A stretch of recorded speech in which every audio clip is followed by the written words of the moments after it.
Hello friends, இப்போ நம்ம எங்கே வந்திருக்கோம்னு பார்த்தீங்கன்னா ரவுண்ட் 1 தான் வந்திருக்கோம். ஆமாங்க, 90 கிட்ஸு குழந்தைங்களுக்கு ரொம்ப பிடிச்சமான இடங்க.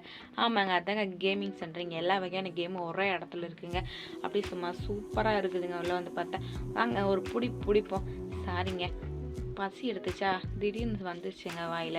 வாங்க எல்லா கேமையும் ஒரு விளையாடு பார்க்கலான்னு சொல்லிட்டு எல்லா கேமும் ட்ரை பண்ணலான்னு சுற்றி பார்த்துட்டு இருந்தேங்க.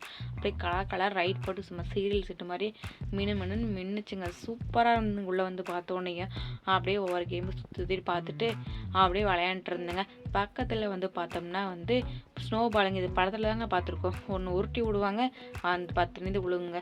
அதே மாதிரி நாமளும் ஒரு உருட்டுவோன்னு சொல்லி உருட்டி விட்டு இந்த பக்கம் லைட்டாக பசிக்குது, இந்த பக்கம் திரும்பலான்னு சொல்லி திரும்பினாங்க. பக்கத்துலேயே கேஃபிட்டேரியாங்க.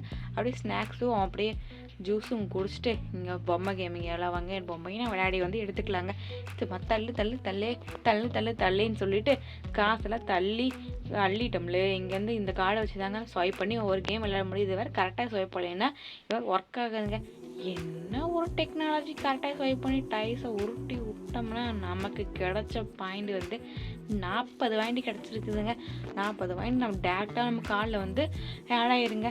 அதுக்கப்புறம் வந்து அடிக்கிற கேமுங்க. சும்மா அடித்து தூள் பவுனில் இருக்கிற பாலை வச்சுட்டு பொம்மை சும்மா டமில்ன்ட்டு அடித்து தள்ளிட்டு அதில் தாங்க நம்ம நிறையா பாயிண்ட் வந்து ஸ்கோர் பண்ணணும். இதில் வந்து எல்லா குழந்தைங்களுக்கு பிடிக்கிற மாதிரியே பார்த்து ஒவ்வொரு கேமை வந்து செட் பண்ணி வைக்கிறாங்க. சூப்பராக. அடுத்து வந்து உருட்டுறது ரொம்ப பிடிக்கும்னு சொல்லிட்டு உருட்டி விட்டு நமக்கு எல்லா பாயிண்ட்ஸும் வந்து கிடைக்குங்க. இதே மாதிரி ஒவ்வொரு கேமையும் பற்றி நெக்ஸ்ட் வீடியோவில் சொல்கிறேங்க. பாய்ங்க. Like and subscribe.